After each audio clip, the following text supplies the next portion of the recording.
सातवां अध्याय संध्या चरित्र। ब्राह्मण जी बोले, हे मुनि, अब संध्या वहाँ से उठकर मेधातिथि के यज्ञ में पहुंची, जहाँ उसके तप और शिव जी के आशीर्वाद से उसे किसी ने नहीं देखा। तब उसने अपने उपदेष्टा ब्रह्मचारी वशिष्ठ जी का स्मरण कर उन्हें ही अपना पति स्वीकार कर यज्ञ की बड़ी हुई अग्नि में कूद पड़ी।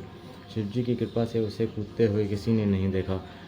पुरुदोष हव्य के समान उसका शरीर तत्क्षण भस्म हो गया। अग्नि ने उसके शरीर को जलाकर सूर्यमंडल में प्रवेश करा दिया, जिससे सूर्य ने व्यर्थ ही उसके शरीर के विभाग कर अपने रथ में स्थापित कर लिया, और जिसके ऊपर का भाग रात्रि और दिन के बीच में होने वाली प्रातःकाल संध्या हो गई, और उसका शेष भाग पितरों की प्रसन्नता के लिए दिन का अवसान वाली संध्या हो गई।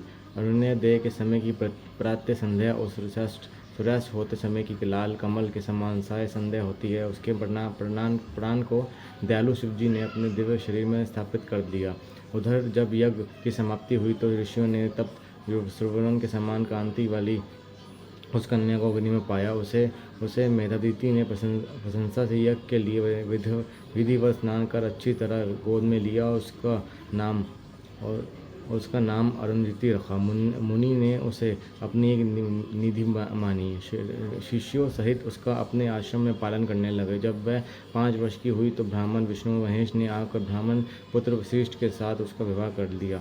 उसके विवाह में बड़े उत्सव हुए। उसी समय ब्राह्मण विष्णु महेश के हाथ से पवित्र शृपा आदि 7 नदियाँ प्रकट हुई।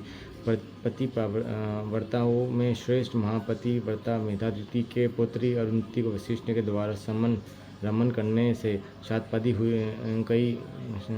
कई श्रेष्ठ पुत्र उत्पन्न हुई। हे मुनियों, तुम्हारे लिए ये परम पवित्र और सर्वकम फलदायक संध्या का चरित्र मैंने वर्णन किया, जिसे सुनकर स्त्री हो या पुरुष सभी अपने मनोरथों को प्राप्त करेंगे, इसमें कोई संदेह नहीं है। पुष्पापुराण द्वितीय साहित्य खंड का 7वां अध्याय समाप्त।